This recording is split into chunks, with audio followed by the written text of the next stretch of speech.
Hello, friends. My name is Pat, and you are listening to the I Used to Think podcast, episode 11. Today's conversation is with my friend Deanna. Deanna is originally from the Dominican Republic, and she and I met at UCLA when we were both there for undergrad. A large part of Deanna's story is that she grew up in the Catholic Church in the Dominican Republic, and after moving to the United States and attending UCLA, her views of religion and God began to change. A lot of these changes revolved around community and finding friends during college. We also talk about how the pandemic has affected our ability to find community, and specifically, good church community. Deanna talks openly and honestly about her own search for good church community throughout this past year. I mentioned this at the end of the last episode, but I have created an Instagram account, finally, for the podcast. Simply look up I Used to Think podcast on Instagram, and you should be able to find it. I'll be posting clips from previous interviews, as well as behind the scenes footage and any other related content. Thank you so much for taking the time to give it a follow. With that being said, let's get into it. Deanna, how are you doing? Good. How are you? Pretty good. I am excited for this interview, and I feel like we just haven't talked in a while. I know I have been telling everyone, like at work, I'm so excited. I'm gonna do this podcast with my friend. But I'm very excited to be here as well. This podcast is my excuse to catch up with people, so Yeah. that's the other reason. And I was curious about this new puppy you've gotten. Is it a boy or a girl? It's a boy, his name is Potato. Okay. Yeah. Yeah, we're going with the food name. So I got Cookie in 2020. And I've been with my boyfriend now for a year. We've been living together for 6 months, and he wanted kind of his own puppy. He felt Cookie was mine, Okay. and he wanted his own. So we found this great rescue organization. It's called the LaBelle Foundation, and Hmm. they take in pregnant moms from shelters because a lot of shelters don't taking care of pregnant because it's such a medical ordeal. And then they help them deliver the puppies and foster the puppies and then put them out for adoption. So we found little Potato there. And now, yeah, we have two dogs. It's really fun. I've never had two dogs at the same time, so I'm not used to the play fighting. I think they're Okay. gonna kill each other when they're growling and biting at each other. I'm like scared, but I've heard it's normal, so I'm just sitting back and it's cool to have a little source of joy again, just a little baby. So yeah, it's been really nice. Has there been competition over whose puppy is better? I mean, Cookie is dominating the competition at the moment. Potato likes to pee everywhere, so there's no, but I think that the cool thing is we have a girl and boy, so I Okay. feel they're all each gonna have their own quirks and, like, they're different. They're their own individual self, Yeah. and I'm really excited to see how Potato grows and what his personality really is gonna be, and I don't know, you texted me today, you were like, "So no kids, huh?" And I think it's cool because now we're getting practice to see Okay. different personalities and how we Right. can adjust it. Because I want 4 kids, so it's gonna be a lot. So it's a little bit of practice for that, yeah. I didn't look at it that way as practice. I just looked at it as I don't know how you can take care of anyone else with two puppies already. But that's a good Puppies point. puppies are easy, Pat. They're easy. We have a kennel here with pee pads, and you try to train them, but you can leave them by themselves. They're not as difficult as human beings. Okay. That's good to know, I guess. I'll start with the Yeah. puppy too. Yeah, I think it's good practice. Or even a plant. You can start with a plant. Yes. Yeah. So I've been telling friends this. I have my three characteristics of what makes an adult. This is when you Mhm, know you are fully adulting. mhm. So the first is owning a cast iron pan, which I got last year. So I'm almost there. The second is having a Costco membership. Check, And check. okay. Let's see if you, Yeah, you yeah. can get 3 out of 3. The third is when you're at a party or you're at an event, you dismiss yourself by saying, we need to get back to the plants or we need to get back to the puppies. I use the "we need to get back to the puppy," so I guess I'm fully an adult. I'm Okay. 24 years old. Congratulations. You've checked all Thank three you so much. boxes. Thank you so much. Do you say, "I need to go back to my plants" when you're at a No. party? So No, I you're haven't used not that there yet. yet? Yeah. So I don't Okay. have the Costco membership or I don't use the plant one yet. So I am one third of an adult currently. You're almost there. I believe in you. Thank you. The icebreaker today is something that I actually use at a church group. Mhm. Okay. Tell us about the moment you first successfully rode your bike. And who taught you how to ride a bike? I don't remember. I feel like I was No? very young. No, I don't remember. But I have stories with bikes. I don't think I've ever fully known how to ride a bike. I definitely was taught. I know I was, but I've never successfully rode a bike for more than 5 minutes without hitting something or falling. I think it has more to do with my coordination than with my skill.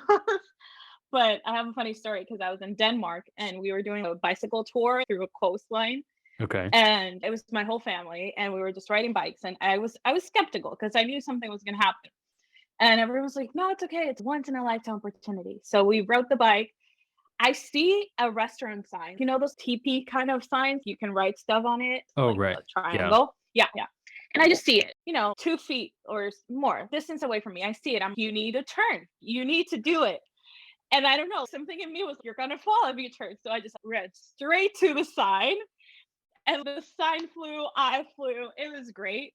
So I think the beauty and the moral of the story is I will still get on a bike, even though I know I'm gonna hit something or fall. But yeah, I have no recollection. I think it was my father probably who taught me how to ride a bike. I don't want to put my performance on him. I think it's more me than him. But yeah, I don't remember what I was taught. So you would say you actually don't really know how to fully ride a bike yet. Yeah, yeah, I would say that. Okay. Well, Mhm. that's all right. That's allowed. I can drive a car. That's all you need, especially in California. Exactly. Yeah. So I'll confess that I wanted to ask you that question because I knew you would probably have a good story because early on when we first met, one of the first things you told me was, "Pat, I have horrible balance." Exactly. And yeah, it's true. Have you gotten any better at walking recently, or is it about the same? No, it's still the worst. And when I'm wearing boots or platform shoes, I will twist my ankle 90% of the time. I've just accepted it. And I don't know if I mentioned this when I told you I had horrible balance, but it was because the doctor told my mom when I was 5 that I needed like motor skill therapy, and I was never put in motor skill therapy. So it's an actual medical thing. I actually have medically horrible balance. So When did yeah. you find this out? We were talking about it a few years ago, and I'm just so tired. I'm walking and I hit the corner and I just want to have not have bruises on my legs. And she was, yeah, your doctor when you were 5 was, oh, she need motor skill therapy. But then I found a second opinion. They were, she's too old for it. She already developed her motor skills. So yeah. Were you, what the heck, mom? It's fine. I expected nothing less from you. I She's, by love the my way, you're mom. adopted. No, I love my mom. I'm just kidding. It's okay. I think I've learned to live with it. Yeah, It's I part mean, of you've me. gone this far, right? So Yeah, yeah. And I mean, for work, you don't really need balance unless you're a gymnast, but I'm not, so that's true. we're fine. Good point. Okay, well, I'm excited to get into this topic, and I'll give the listeners a little bit of background about our relationship. We met at UCLA our freshman year, really early, or sort of early, mid freshman year. And you started coming to the Christian group that I had been going to called RUF. And this is an integral part of your story. So we'll get into that. Yeah, I would consider you one of my closest friends in college. And we had some really good times. I always thought it was interesting your whole story with coming from the Dominican Republic and coming to the United States. And I still think about how you mentioned that you would be considered in the minority for people from the DR to be able to come to the US, and on top of that to be able to attend college. And so that to me is already incredible. But maybe you can talk more about that. Let's start with your "I used to think" statement. What did you used to think? So my I used to think statement is that I used to think that God was this strict, authoritative father figure used to my due to my Catholic upbringing. But now I think that God is very individualistic to the person and a kind and loving father figure, just due to my personal growth as an individual. So yeah. So describe your Catholic upbringing. Yeah. So as you mentioned, I'm from the Dominican Republic, which most Latin American countries is a very predominantly Catholic country, obviously due to colonization and stuff. And also raised by two parents who were very Catholic, very heavily involved with the church, very heavily Mhm. involved with, community groups and all of that. They did premarital Catholic counseling and all that kind of very, very strict things. So from an early age, I mean, I probably went to church every Sunday since I was, since I stopped crying at 3 months, I was probably there every Sunday. I always saw that as kind of a dread having to go every Sunday because I don't know if a lot of you are familiar with Catholic church, but it's very repetitive. It's the kind of same, timeline every Sunday, and they repeat the same books readings every year because it Yeah. goes through the year. So it can get very repetitive. And I think when you're a kid, especially, you need distraction. You need constant stimulation. And we would have Sunday school and stuff, but it was always the same thing. And I think when you grow up in that environment, you kind of feel like it's a chore going to school rather than building a faith or having a relationship with God. And I think that that was further kind of pushed down when I started high school because Catholic Church has the sacraments that we have to do. So we had to do our first communion and we had to do our confirmation. And those were arranged by my school, which wasn't a Catholic school, but because the country is so Catholic, they Mm. offered religion classes, which were religion classes slash Catholic classes. Right. And we had to do, like retreats and stuff before our communions and our confirmations. And I always felt like every single one of my classmates were not really in it. We were all doing it because our parents were forcing us to do it because it was more of a cultural thing rather than, a faith thing. It Right. was tradition. You had, so also to get married in the Catholic Church, you have to complete all these sacraments. And Dominican culture, you have to get married in a Catholic church because it's just what everyone does.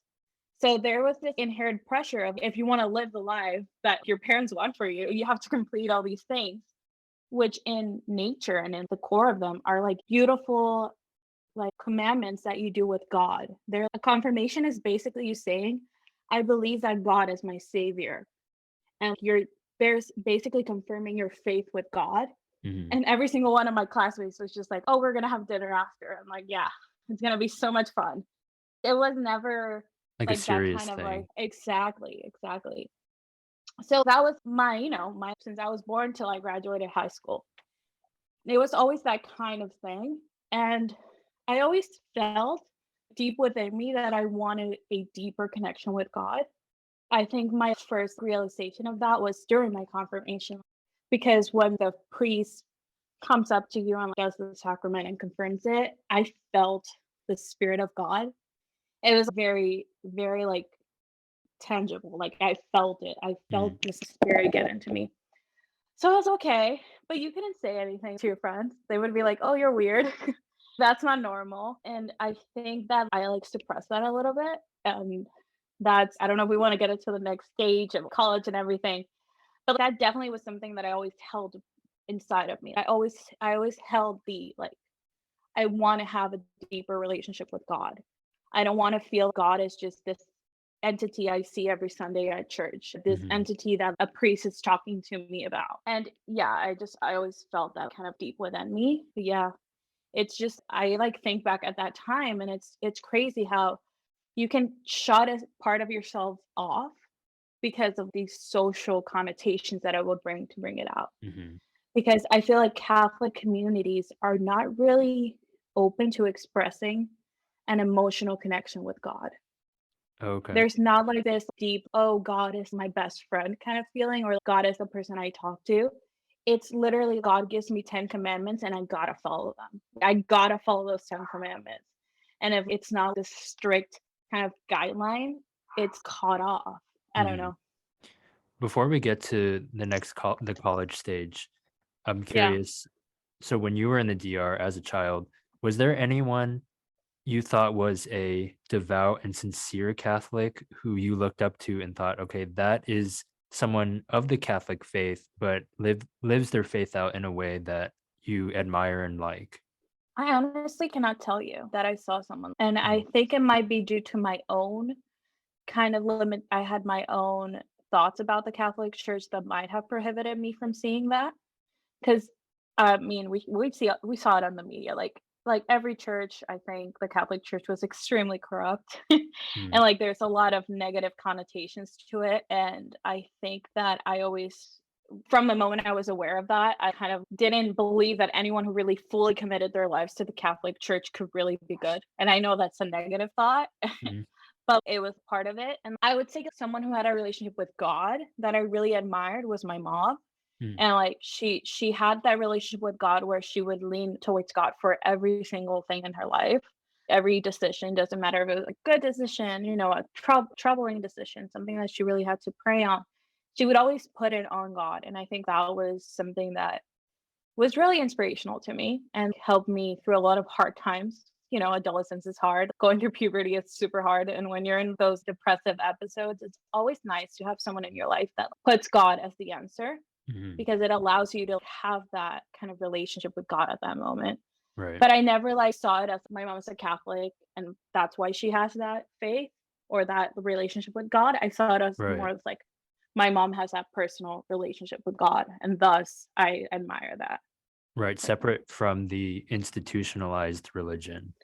exactly, exactly. Yeah. Talk about your experience just coming to the United States, someone coming from another country, especially. I asked this on actually on another episode with a friend who immigrated from Hong Kong. But what was your perception of the United States before you moved? And was that perception accurate or not?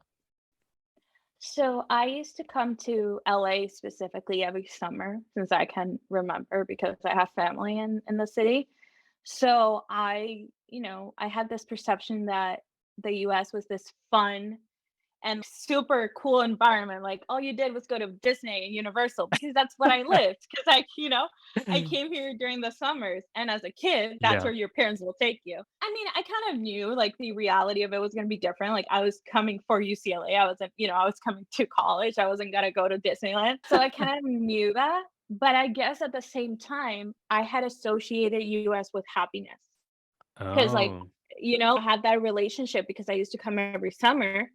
So I kind of had associated US with like happiness because when you're a kid and you're on vacation, you're the happiest you ever are. And I guess the experience of coming here was kind of shocking because I didn't feel that happiness.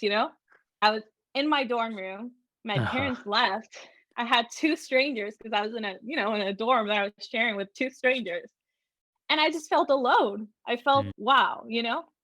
And just going back, I've suffered with depression and anxiety. I've suffered with depression and anxiety since I was like 13. mm, And that my senior year of high school was my worst time in terms of my depression. So I was already coming in looking at UCLA as my savior from my depression mm. because I associated my depression with being stuck in the DR. So I saw UCLA as my savior. So coming here was, oh my God, I'm going to be so happy. I'm going to have so many friends. It's going to be so great. And it was a shock. It was immediate shock. It was, no, you're still the same person. You're Yeah. not going to change just because you're in another environment. So Right. yeah. Yeah. The external environment had nothing to do with really I guess, the root problems of why you had the depression. Yeah, yeah. And I mean, I now that I can look at it retrospectively, I know that a lot of that depression was based on me wanting a relationship with God and not having it. Hmm. It was very based on me trying to find what God was to me and how I could build that relationship with him. And you mentioned before we met through RUF, and RUF was a way of me trying to find that relationship with God. It was one of the steps I took to be okay, this will work. Right. I need to make steps for it. And just going through, let's say, my first quarter of UCLA, I like went to the Catholic Center because Oh, you I was did? like, yes, I did. don't think I knew I that. did. Okay. Yeah, I did. I was like, this is what I know. This is what I was raised with. Maybe Right. I'll find people who have the same background as me. I can create a community. And the moment I stepped in, I didn't feel like I wanted to be there. Like it was Hmm. just, and it was nothing wrong. I don't want to be, oh, the Catholic Center UCLA sucks. No, no, no.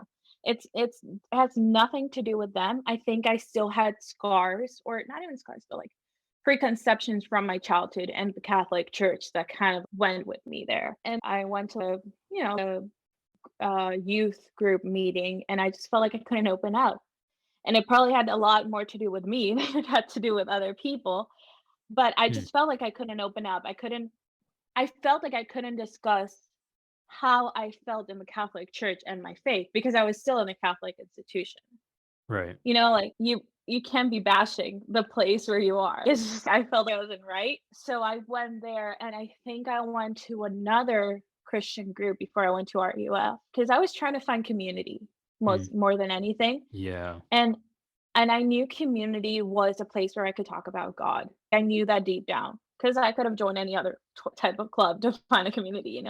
Right. But I knew community was a place where I could talk about God and praise God and worship God. And actually, I found about RUF because my roommate, best friend, Dayanara, was going to RUF. And we became really close freshman year because we would read the Bible at night. We would so she used to live in, if you know UCLA dorms, she used to live in Saxon, which was way up. And I used to live in Deneb, which was way down. And we would meet halfway in what's that place called? The Mexican restaurant? No. Asian and Mexican place in Wait, the middle. You know what I'm talking about. man. Oh gosh. We know everyone who's listening, they know, and if not, it's the place in the middle. And we would meet there at night, 10 p.m., and we would just pull out the Bible and read a passage Hmm. and kind of pray together. And that I think was very instrumental in creating my own personal faith because I don't think I had read the Bible by myself Yeah. on purpose. In Catholicism, you read the Bible at church because you have to read the Bible. But I never had really like being like, oh, let's just scroll and find a passage and read it and see how it applies to today. It was a very eye-opening experience. And my friend Dayanara had also gone through what I went through. She was raised Catholic, and then her family actually, when she was in high school, decided, oh, we're going to switch to the Christian church. And it was because her brother had autism. So she didn't feel, the Catholic church is very constrictive, very routinary, and they would get annoyed if the brother was disrupting the service. So they had to Oh. switch to a Christian church because it was more like, oh, you can worship, you can be yourself, it's fine. And so by that you So mean yeah. Protestant. Exactly, yeah, sorry. Yeah. Actually Catholic is Christian as well. No, you're That's good. I get what you're also saying. no, but it's a really funny thing because in Latin American culture, someone that's a Christian is not a Catholic. Oh, The yeah. way you say it, yeah. You would call a Christian someone who's of another denomination, a Protestant denomination, Okay. because Catholic is its own big thing. So yeah, that's why in my vocabulary is that. But so they went to a Protestant church because they felt it was more welcoming. So she Okay. had gone through that same struggle, kind of as I had, of trying to see that your faith was not tied to an institution or a single religion, Right. rather than your faith was individual and you could find it. So yeah, And I wanted to ask too, how many other Dominicans did you know at UCLA? zero, Really? Oh, I was zero. thinking at least one. Well, okay, so my freshman year, I knew zero. Okay. Then I think someone came in the year when I was a sophomore, a freshman came in. Okay. So then I met that person. But yeah, it was not that much. And I think from that they came from the DR, it probably the max that in the history of UCLA is probably like 10 people. Wow. Like it's not that common. So it would be essentially impossible to have a Dominican club. Yeah, yeah. It would be. I mean, we had Latin American club, but again, I was the only Dominican in it. So it's you can try to build community via your nationality, but it would impossible to have a Dominican club. Right. Yeah. So I'm curious as you started going to RUF, right? And I really like the community aspect because one thing I realized looking back at college is, and these aren't bad things, I want to clarify, but people pursue career goals, people pursue health goals, people pursue whatever it may be, financial goals. And I find that community really is the thing that whenever people join a club, whether it be a law club or an engineering club, in the end, people stay because of community. I know my sister Jackie right now is still at UCLA, and she is president or vice president of the psychology club. And Mhm. I asked her, why do people come to the club? And it really is because there is an aspect where they want to further their careers in psychology, take advantage of the panels of speakers that they have that they invite. but a lot of it is you get to know the people over time, you get to see familiar faces, and I think UCLA, is it 45,000 people or 46,000 people, something like that. Yeah. Hmm. It's enormous. And to have a small group where you recognize people, I think really is the most powerful thing. So that was a side note, but I was curious, as you entered into RUF, as you found community, what was the correlation there with your mental health? Did you feel a difference? What happened there? So I definitely felt the difference. There were a lot of factors. I wouldn't say it was only RUF. I started going to therapy at the same time. I disclosed some very personal trauma to my family at the same time. It was a lot of things that happened. I think more because I finally accepted, "Oh, you're an adult now." I turned 18 and I think of a flip switch and I was like, "Oh, you're an adult." And I was, "Okay, now you gotta deal with your childhood trauma or something." I put this whole pressure on myself. And again, I mentioned before, I knew that any community I wanted to be part of was God-centric and kind of focused on God because I needed him so much in that time. I needed him more than I've ever needed him in my life, and I felt it. I felt this weight that would only be relieved when I was reading the Bible or when I was Mm. worshiping or when I was singing worship. It was a weight. And it was definitely the moment that the kind of like RUF hit and was, "Oh my God," was they were actually singing Ocean and worship. Right, I remember And this. yeah, they were singing Oceans at worship. And I was still on the fence, I was very Catholic. I don't know if this club is gonna accept me for who I am. I was very wishy-washy about it. And all of a sudden, the tears just started streaming down my face, and I couldn't stop crying. And I think I left mid worship because I couldn't speak to anyone. And I just went to my dorm and I just kept crying, kept crying, kept crying. And the next day, I texted our pastor, youth pastor, and I texted him and I was like, "I want to do worship at RUF next week or something like that. Like, I need to be up there." Like, it was an instant of like, this is your position in this club. This is where you belong up there during worship. It was kind of the thing of you belong here. And this is what your mission, your ministry is going to be in this club. It's going to be going up there and singing. And it was this whole very like, I don't know, I felt so emotional and Mm. I've never felt that one-on-one personal connection with God more than I did when I heard Oceans and the tears just stood down my face. And now that I know a lot about Protestant culture. I know that Oceans is the kind of song that like because I never heard that song before because I was raised Catholic. Right. Catholicism doesn't have those songs. Like that was the first time I heard that song. And it just instant tears. So yeah. For those who aren't familiar, Oceans is by Hillsong, which is, I think, a church in Australia, and Yeah. in many Christian circles, is considered the most overplayed worship song. But I think your story is a good defense for it, I guess I would say. I mean, there's a reason why it's overplayed. It touches people. So yeah. Yeah, I'm trying to figure out where to go from here. Maybe just continue on in the timeline. So sophomore, junior Yeah. year, So what happened? so Yeah. yeah. Yeah. So like that moment, the Oceans moment, I was okay, I want to start doing worship.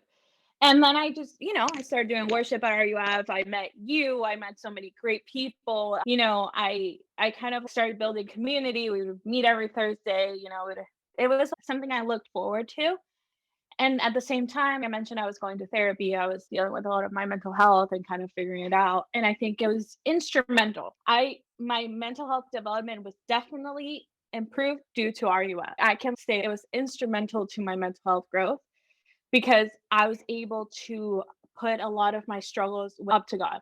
And also, Patrick Lee was very instrumental in my mental health growth because I mean, people who know Pat know he's so open. You can have a conversation with him and like you feel like you're being listened to. And I feel that's something I really needed. So I had a lot of great conversations with you, with Harjab, with Daya, with so many people that I could have only met through RUF. I don't think our paths would have crossed if it wasn't there. Mm, yeah. And I think that, that helped me a lot to grow, to become an adult, to, kind of figure out where I was going. And RUF was the only club I was part of for 4 years. It was the only club that I was consistent on. And sophomore year came and, I was more part of the worship team. I think you started doing worship at that time as well, I think. It was something I looked forward to. It was like, oh, what song are we going to do this week? Or like, what are we going to, sing? what is Matt Trax going to talk about? And it was really, really, it was comforting to have that constant routine. And it definitely was, a big part of my faith. And it was very funny because I was always afraid of telling my mom because Oh, she's such a right. Catholic, right? Yeah, Right. she's so Catholic that I was like, me telling her that I'm going to a Protestant group, oh my God, she's gonna think it's blasphemy. So, but actually, she was really supportive, and Wow. she loved getting because I would send her videos of me singing worship songs. Because I actually brought my cousin into RUF, my cousin Alexa, I brought her into RUF. She would record videos when I was singing, and we would send it to my mom. And I think that that moment when my mom was really supportive made me understand that my mom never really wanted me to just be a Catholic, to be a Catholic. She wanted me to be a Catholic because she thought it was the way that I would have a relationship with God. And when she saw me having a relationship with God in a Protestant atmosphere, she was just so happy that I had that. She was happy that I was worshiping him, that I was having these beautiful moments. And that's the sad reality with a lot of people that were raised in Catholicism is that they never find that moment. They never find that environment where their faith clicks and they just lose it. Like I have two brothers. They don't have any relationship with God really. They haven't really found an environment where they feel welcomed in their faith. And it's hard. And I think there's studies that are showing like Catholics are decreasing every generation. Really? And Hmm. yeah, and I think it has to do a lot to do with like the norms of the Catholic Church and how they don't align a lot with the new generations. We're more way open-minded and free spirited and all of that. But I think it mostly has to do with the way that you don't feel as welcome in the Catholic Church as you might in a Protestant circle. And I don't, it's not an easy thing to say because it's still part of my life, Catholicism. It's part of who I am. Like, I Right. always say I'm a Catholic Christian, which now that I think about it, just sounds like a Catholic. But what I mean is like I'm a Catholic Protestant or I'm a Catholic, because Right. I still think Catholicism is a very integral part of who I am. It Hmm. was the foundation of my faith. I want to add that this is based on your experience, which is Exactly. important. There is no objective way to look at whether it's Catholicism, Protestantism, or Eastern Orthodoxy.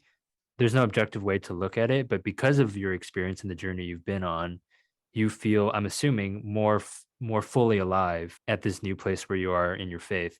And I will say for me, because I grew up in the Protestant church, I grew up in, I guess, evangelicalism. And I'm finding more beauty and depths in the liturgical ways of Catholicism and Eastern Orthodoxy. And so I talk about this with some of my friends once in a while of how I know for me it feels comforting to talk about the things that I've discovered recently, but for someone else, those things might just be what they grew up with. Hmm. And so it's oh, I hit the mic. It's switched where depending on what you grew up with, you find fullness in your perspective in discovering other views or other viewpoints. And I also want to point out you're talking about all those name dropped all those people at UCLA that Harjop and Dayanar and all those people. Yeah. For the listeners, there's this coffee shop in the middle of UCLA called Kirchhoff. There's some spots to sit inside Kirchhoff, but there's also a courtyard right outside the coffee shop. And some of my fondest moments in college was walking in between classes. I could have maybe only 10 minutes between classes, and I would purposely walk through Kirchhoff in hopes of bumping into you or whoever, our campus pastor.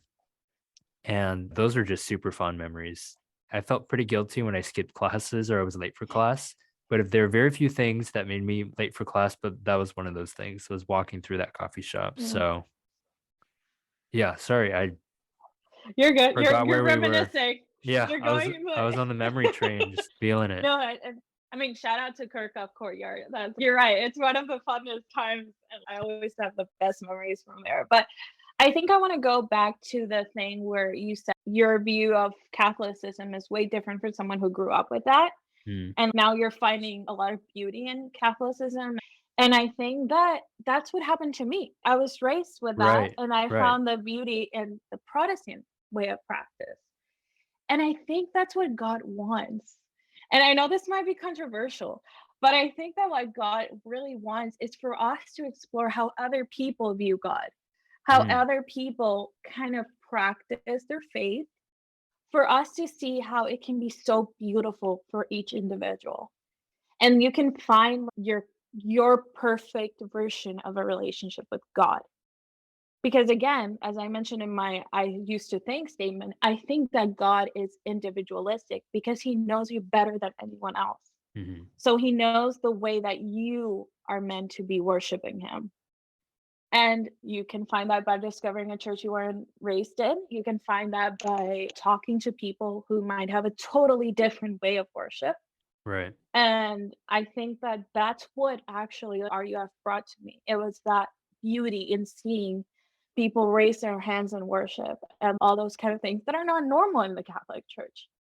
But the Catholic Church taught me so much. I mean, it was my elementary introduction to God, you know? Right. It taught me so much as well.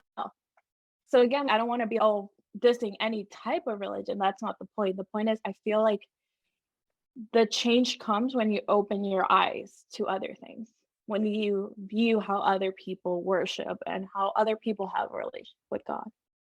Along those lines, I wanted to ask, so what is one good thing you think you got out of growing up in the Catholic Church? Discipline, Hmm. but not in the, oh, I work discipline, more in discipline in faith. Catholic Church has the Hail Mary. We Right. have the Father's Prayer. We do confessions, which you're supposed to do every month, or even if you're a strict Catholic, you do them every week. Mm, And it's kind of having that discipline of having communication with God, even if that's just through a Hail Mary. You're having a discipline of communication. You're having a discipline of confession. You're having a discipline of attending a service. It's kind of that discipline, I feel. And that's instilled in me still. I try to pray every night when I go to bed. And that has a lot to do with my Catholic upbringing. So yeah. right. Mhm. In Catholic churches, you guys do Eucharist every week, right? Yeah. Yeah, every week. Okay. I mean, not every week, every time you go to a service. Right, which is even more frequent than probably any Protestant church I've been to. Yeah, because there's the sacrament of the body and blood of Christ becoming the Eucharist. So we do that every time we have a service. The Mm. priest does the sacrament. So it's an integral part of the Catholic celebration of Mass. Yeah. That's something I've come to appreciate, and I still attend a Presbyterian church now, and we do communion or Eucharist every Sunday service. But even that has been I've really enjoyed it. It has become so comforting to me.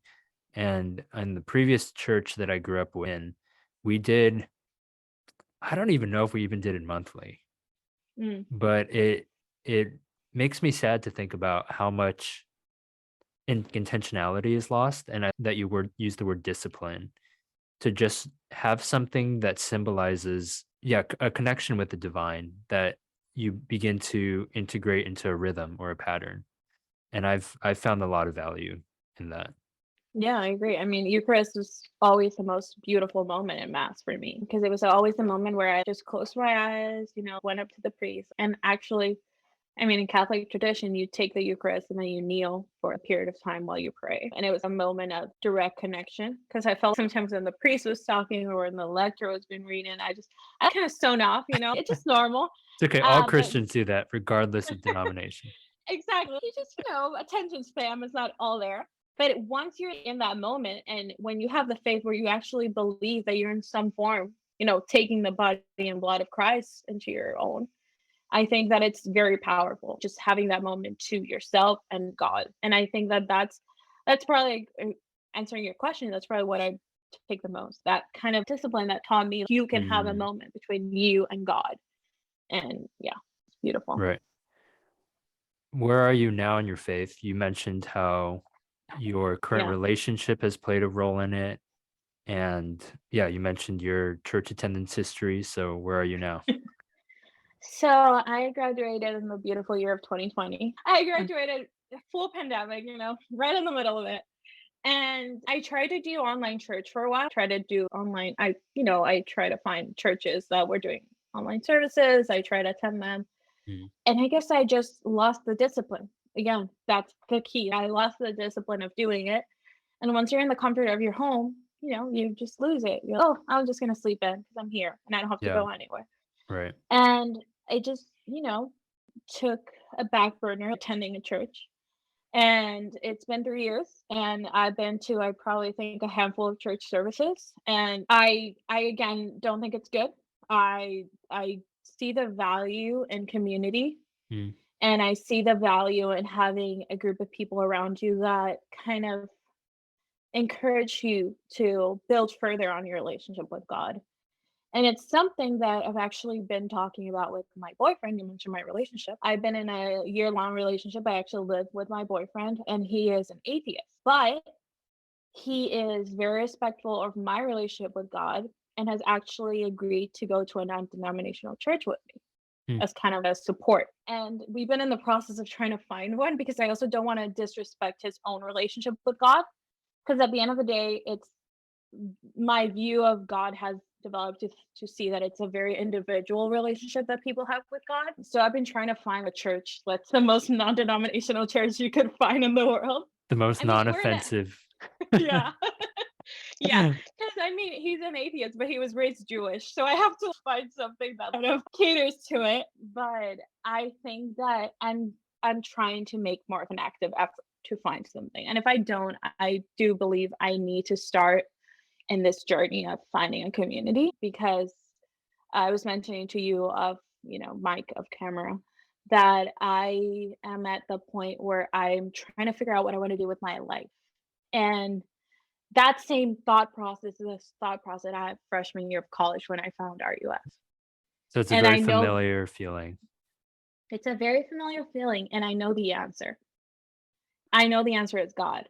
I Mm. know it's finding that reason for all I do, and I know the reason for all I do is for God and for I've known his mission for me for a long time.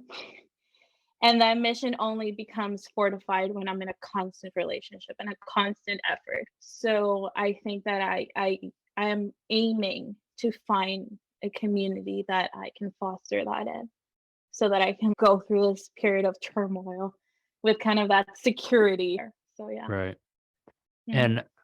And I really like this part of the conversation because, first of all, I don't think it's uncommon for there to be many people out there who maybe they were regular church attenders before COVID or semi-regular, and then have since tried the online church thing, gotten emotionally exhausted with it, and kind of stopped, and it's fizzled out. And I think first of all, I just want to say there's no shame in that, and there's no reason to feel guilty because all you have to do is exactly what you're saying. If someone does desire to be part of a church community again, is just to go out and take small steps and start looking, and maybe try really hard to sleep early on Saturday night. Which is hard. Yes, It sounds definitely. easy, but it's hard. Yes, I do not do that well either. But I haven't heard this message yet of, hey, everyone who's been exhausted with online church and maybe given up on church in general for many valid reasons, it's never too late just to go back. And Yeah, and sorry, go and ahead. I just wanted to add too, the church search thing is very difficult. It's tough. Yeah. Yeah, and I build my faith based on community. I build my faith in a youth college group. So for me, I need that. Online church was nice. There were nice messages, but I didn't feel that connection with individuals where I could discuss things with them. So it was kind of that kind of threw me off.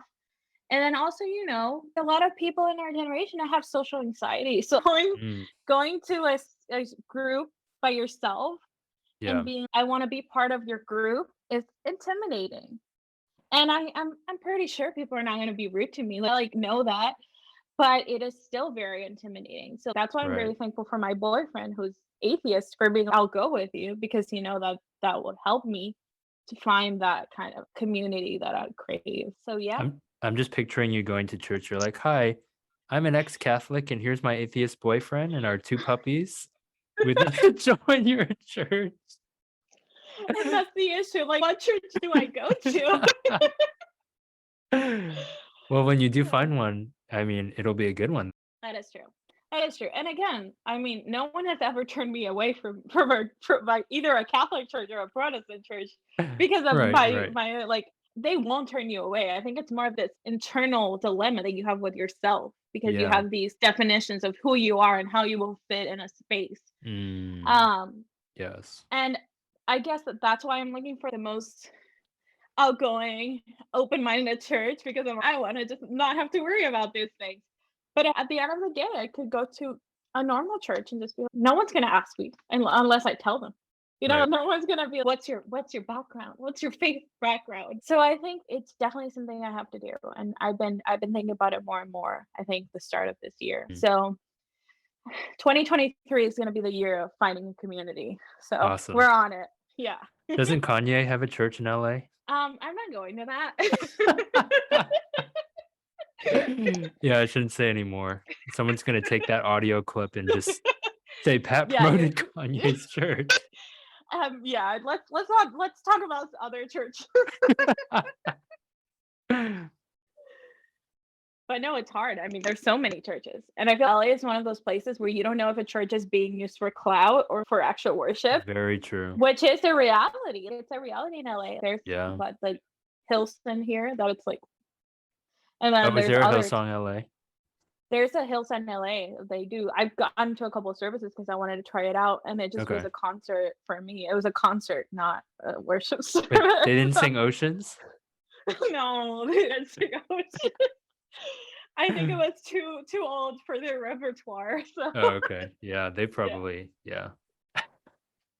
But I know it's a journey, and something that I've learned through my whole faith journey is that God will put you in the environment that you're supposed to be in. I'm a firm believer that God would just put me in a church or community that's gonna work for me. So yeah. Yeah. Yeah. There's no Dominican churches? I don't think so. And I think that would be a Catholic church. Oh, that's a good point. Yeah, that's true. So yeah. Yeah, I really enjoyed a lot of the stuff I didn't know about you, so I really enjoyed learning about it. Was there anything you wanted to add about any of this, your story or your view of God now? Again, I mentioned it's way more complex than I can include in this podcast. You know, I don't want people to just hear to this story and be, oh, she's bashing the Catholic Church, you know, Yeah. or oh, she's saying her mental health. It was, you know, I don't want anyone to assume certain things just because I want to say people should know that there's a lot of complexity, there's a lot of inner dialogues, there's a lot of nuances, and Right. I just want to highlight like what people should take from this is that faith is very personal. Faith is something that you walk with for the rest of your life. And I do honestly, from the bottom of my heart, believe that God has love for every single human on this planet. And if they're a Buddhist, a Hindu, you know, agnostic, atheist, Christian, whatever they might be, God has a plan for your life. And you will find him when you best need to find him. Hmm. And I was mentioning before, open your eyes to the way other people worship, open your eyes to the way other people love God, because you never know what you're going to learn from it. So, yeah, Thank you so much for being on this episode. of course, it was an honor and a pleasure. And I hope your glass of wine got you through the interview. It Okay. really did. It really did. I should recommend that to my guests next time. You really should, especially if they become have like- social anxiety.